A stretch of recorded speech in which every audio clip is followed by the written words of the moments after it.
Bonjour à tous et bienvenue à ce deuxième numéro du journal du MIVA. Notre objet du jour, c'est ce buste d'une belle femme africaine avec ses parures traditionnelles, une poitrine généreuse mais tout en chocolat. C'est la création de la représentante du Ghana, très heureuse d'être à Abidjan. Elle a été classée 3e du concours des chocolatiers africains. C'était vendredi dernier.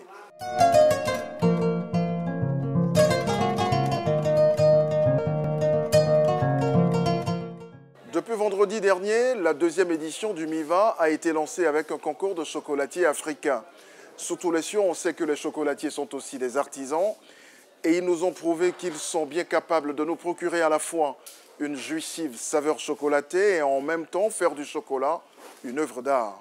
5 pays prenaient part à ce concours, l'Égypte, le Cameroun, le Ghana, le Burkina Faso et la Côte d'Ivoire. Nos chocolatiers avaient 5 heures pour prouver aux membres du jury de quoi ils étaient capables. Au final, c'est le Burkinabé André Bayala qui a remporté ce concours. Pourquoi a-t-il choisi le thème de l'émergence pour sa création? Voici sa réponse. Il est au micro de Landry Flan. Je suis très content d'avoir remporté ce prix. Cette œuvre d'art, quand j'étais en train de faire la maquette, j'ai pensé d'abord à la lumière. À la lumière, c'est une flamme d'abord, et j'ai mis la carte d'Afrique en bas. Juste pour dire quoi, l'Afrique va éclairer le monde, du moins l'Afrique éclaire le monde en chocolat. On sait depuis hier que l'heureux vainqueur bénéficie d'une prime de 5 millions de francs CFA. L'Égypte s'est ici à la 2e place de ce concours. La 3e place est revenue au Ghana, comme je vous le disais tantôt. Pour le président du concours, qui est aussi le président des pâtissiers chocolatiers de Côte d'Ivoire, c'est bien que l'Afrique prouve aussi au monde qu'elle est capable de produire du bon chocolat. Nous sommes en face d'une réalité. Le cacao tire son essence en Côte d'Ivoire. Le cacao est encore, part de la Côte d'Ivoire encore à l'état brut. Pourquoi? Est-ce parce qu'on n'a pas pu? Est-ce parce qu'on ne peut pas tenter de l'apprivoiser pour le rendre directement consommable? Donc c'est à ce genre d'équations, ce sont ces équations que nous avons décidé de résoudre à travers ce genre d'événement où nous sommes en train de amener d'abord le cacao, après le produit fini chocolat à la portée, n'est-ce pas, à la grande portée, à la grande consommation. Pour être complet sur ce concours des chocolatiers, je vous propose d'écouter M. Azoumana Moutaye, le ministre ivoirien de l'entrepreneuriat national, de l'artisanat et de la promotion des PME. Promouvoir la créativité de nos chocolatiers, selon lui, c'est promouvoir aussi le cacao ivoirien. Le cacao, c'est l'un des produits phares de la Côte d'Ivoire et ce cacao est connu partout dans le monde. Et le premier usage de ces cacao, c'est faire du chocolat. Et donc nous avons organisé ce concours de chocolat pour déjà connaître le savoir-faire des artisans chocolatiers, notamment ceux de la Côte d'Ivoire, et pour aussi faire la promotion du chocolat. Et donc en faisant la promotion du chocolat, nous faisons la promotion donc, du cacao ivoirien.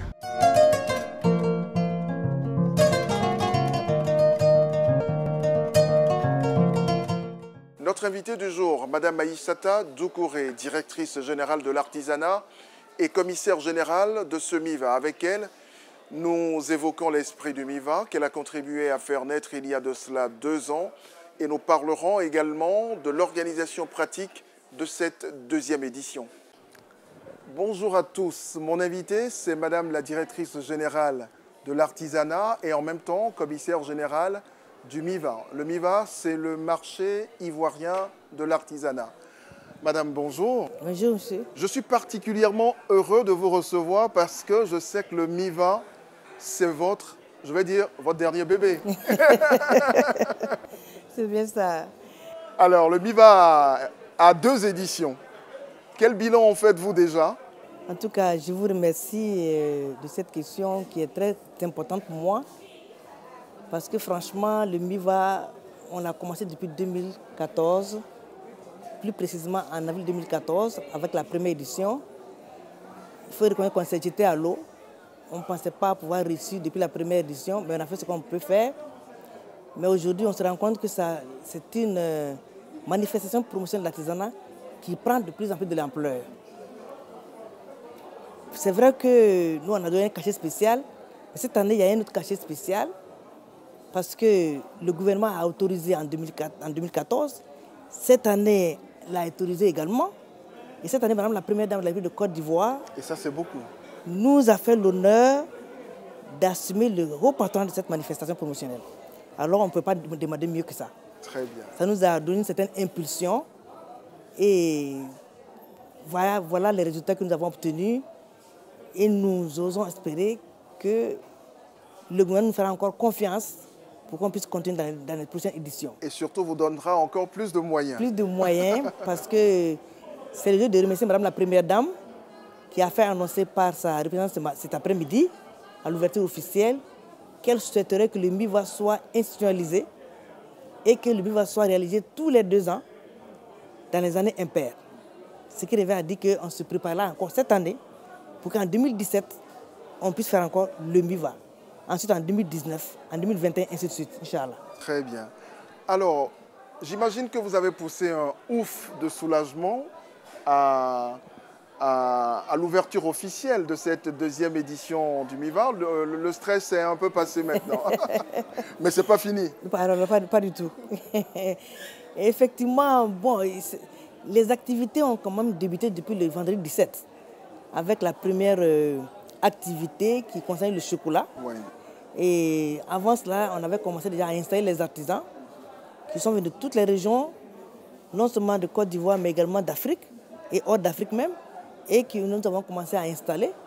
Nous continuons cela. C'est vrai qu'il y avait un petit remontée de stress, mais tout est rabaissé parce que finalement, les gens ont compris le message que nous avons voulu faire passer et que Madame la Première Dame aussi nous a soutenus en souhaitant cette institution du MIVA. Alors, la grande nouveauté aussi, c'est que le pays invité, c'est le Maroc. Tout à fait. Et le Maroc qui a eu une longue tradition d'activité artisanale. Alors, pourquoi le Maroc? Oui, bon, c'est l'occasion quand même de remercier le Royaume du Maroc. Il faut reconnaître que depuis la mi de l'année dernière, nous avons commencé la coopération avec le Maroc, qui nous a permis de comprendre beaucoup de choses en matière d'organisation et de promotion de l'artisanat dans beaucoup de domaines. C'est lieu également de remercier le Centre islamique de développement du commerce, CIDC, qui est à Casablanca, qui nous a montré également beaucoup de chemins en matière d'organisation. Le Maroc, c'est une référence en matière de promotion de l'artisanat. Je voudrais dire que d'abord, l'institution Maison Artisan du Maroc a été officialisée depuis 1957. Depuis 1957, la Maison Artisan s'occupe de la promotion de l'artisanat au Maroc. Et encore plus, c'est au haut niveau, à un niveau tel qu'ils ont toute l'expérience en la matière. En plus, ils ont le financement qu'il faut leur accéder. Parce qu'il y a une ponction sur les exportations et les importations qui financent les activités de l'artisanat du Maroc. Et j'imagine que ça vous donne des idées aussi. Oui, bien sûr. On va voir ça au fil des ans, puisque nous, on est qu'à la 2e édition. Tout à fait. Alors, au fur et à mesure, on pourra penser à autre chose. Alors, Madame la directrice générale, qu'est-ce qui fait aujourd'hui la différence entre le MIVA, votre bébé, et les autres rendez-vous artisanaux qu'on a sur le continent et un peu partout ailleurs? Alors, je voudrais dire exactement ceci. Le MIVA est spécifique. Vous savez que notre chef de l'État, le président de la République, Alassane Ouattara, a mis l'accent particulier, un accent particulier sur l'excellence. Excellence, voilà. Et nous en avons profité pour donner cette dimension d'excellence au MIVA. Ça veut dire quoi? Le MIVA a 2 dimensions. Une dimension qui célèbre l'excellence, donc les lauréats, une dimension marché. Alors, comme vous l'avez remarqué, les lauréats sont dans leur stand. Nous avons invité les pays africains et hors africains, surtout les pays africains, qui ont été invités à présenter 2 lauréats et un encadreur qui sont prises en charge spécifiquement par le MIVA. Ils sont logés ensemble, dans le même hôtel. Ils sont sur le même stand. Ils sont transportés ensemble dans le même car. Donc, on a créé un espace de cohésion, d'échange, de créativité, d'innovation. D'échange à l'hôtel, d'échange sur le site et dans le transport commun qu'ils empruntent tous les jours pour venir sur le site. Donc tout ça a été pensé à dessein. Tout ça a été pensé pour que, d'abord pour deux choses, pour inviter ceux qui ne sont pas encore lauréats d'être lauréats, pour inviter ceux qui sont en train de s'améliorer, d'être plus améliorés, et de mettre un accent particulier sur l'excellence en matière d'artisanat. Alors, c'est quoi le contenu de cette deuxième édition du MIVA qui est placé d'ailleurs sous le sceau de l'émergence? Le contenu d'abord, cette deuxième édition a été placé sous le sceau également de l'appropriation du MIVA par la population nationale. Alors, ce qui nous a donné l'occasion de faire la promotion à l'intérieur du pays. Avec toutes les régions que nous avons visitées, on a mis en place 6 axes de promotion à l'intérieur du pays. Ensuite, on est parti à l'extérieur du pays. Ce qui fait qu'aujourd'hui, nous avons beaucoup de pays qui sont là on a au moins aujourd'hui, on a au moins 25 pays qui sont là. Tous les pays de la CEDEAO, les pays hors CEDEAO et certaines communautés économiques régionales qui sont là aujourd'hui. Des institutions qui sont là avec nous également. Ça veut dire quoi? Ça veut dire que la dimension que nous voulons donner au MIVA est en train de prendre de plus en plus corps. Cette année, il y a 2 événements majeurs. Le premier événement, c'est le deuxième concours du chocolat. C'était le chocolat. Le chocolat, qui s'est passé le 17. Ensuite, le premier, c'est le concours de la région phare de Côte d'Ivoire. Nous avons voulu que toutes les régions de Côte d'Ivoire puissent s'approprier le MIVA. En ce moment, qui présentent les artisans de leur région, les soutiennent et fassent la promotion de leurs artisans, non seulement au MIVA, mais après le MIVA. Parce que lorsque nous allons faire le concours, il y a des critères qui sont déjà définis. Et ces critères vont permettre de faire sélectionner une seule région. Ensuite, les artisans de cette région seront promus par le MIVA au cours de toutes les organisations de promotion que nous allons mettre en place. Ces artisans seront invités pour prendre part non seulement au plan national, mais au plan international. C'est pour les encourager à faire la promotion des artisans, de toutes les activités socio-économiques de leur région. Donc le MIVA, c'est également ça, pour que toutes les régions puissent être présentes au MIVA avec comme point principal le soutien à leurs artisans. Alors, Madame la directrice, tout à l'heure, vous parliez d'échanges entre les participants, mais il y a également un autre volet qu'on a découvert sur le MIVA, c'est le volet formation des artisans. Tout à fait. Parce que ça, je me rappelle depuis 2014 déjà, c'était l'une de vos préoccupations, la formation, la qualification de nos artisans. Alors, sur ce MIVA, ça se passe comment? Et on a 2 ateliers de formation. Il y a les panels, puis il y a les ateliers. On a fait venir certains spécialistes dans certaines matières, parce que c'est une affaire qui n'est pas très facile. Par exemple, nous avons en Côte d'Ivoire un problème sur la qualité de nos pains tissés. Il y a certaines couleurs qui ne tiennent pas. Alors donc nous avons invité un artisan, un professionnel en matière de peinture, de teinture, pour montrer aux artisans comment fixer la couleur et comment est-ce qu'il faut entretenir la couleur. Ça, c'est le premier atelier de formation. Le second atelier de formation concerne la coiffure et l'esthétique.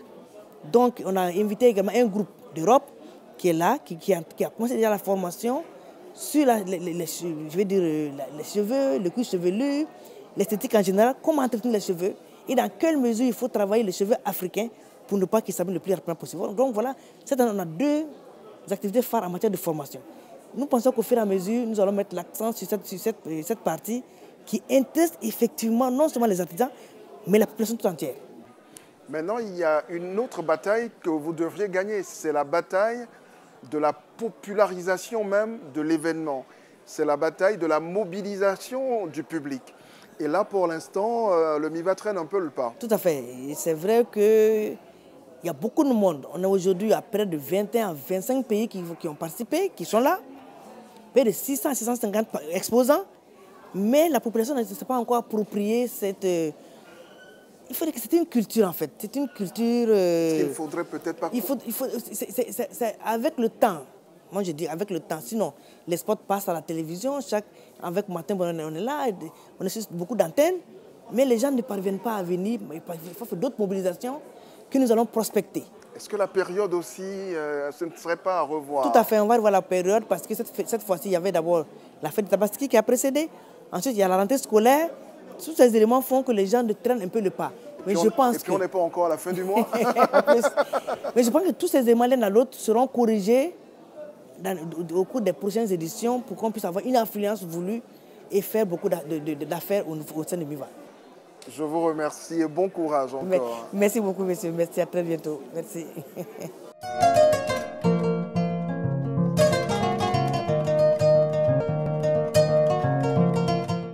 Parole d'artisan. Aujourd'hui, nous avons visité les stands d'une créatrice de sacs, des sacs qu'elle fait en des matières originales, et d'une autre dame qui mobilise aujourd'hui plus de 3000 femmes dans la région du Bounkani autour du beurre de karité.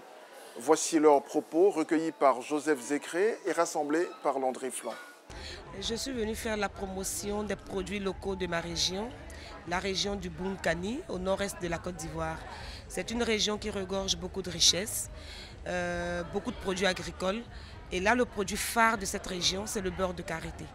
Et il fallait faire connaître ce produit-là, que le monde entier sache qu'il y a du beurre de karité de qualité dans cette région.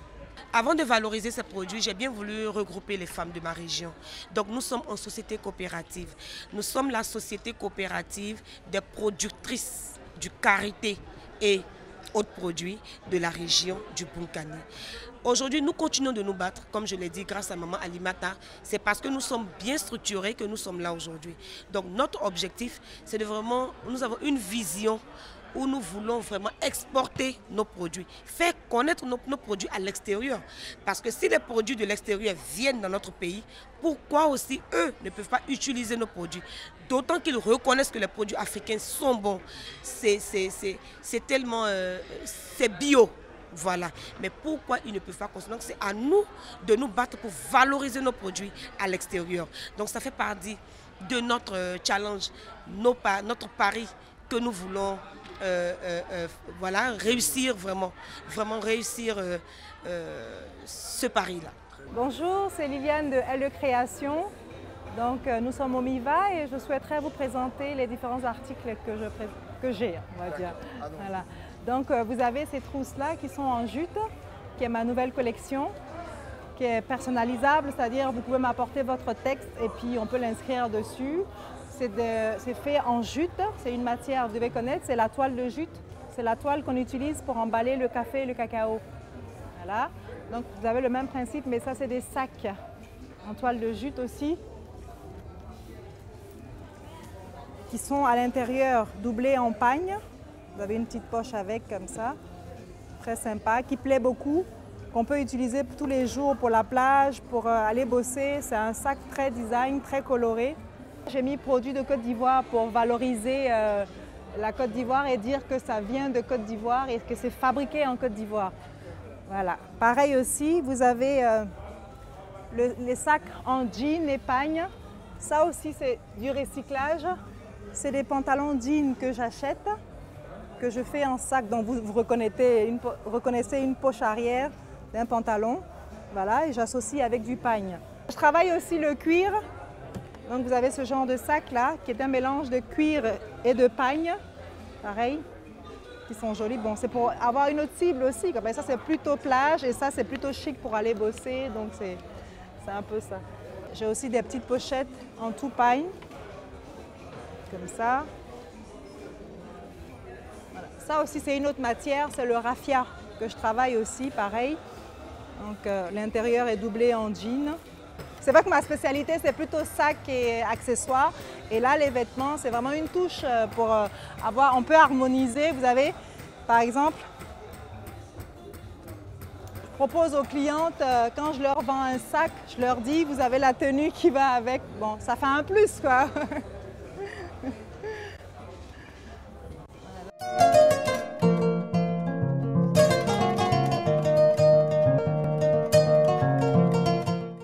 viennent-ils faire sur ce MIVA? Qu'ont-ils apprécié? Nous nous intéressons encore aujourd'hui aux visiteurs de ce marché qui découvrent, achètent ces produits artisanaux. Je suis M. Djarasouba Yakouba, j'habite à Trècheville.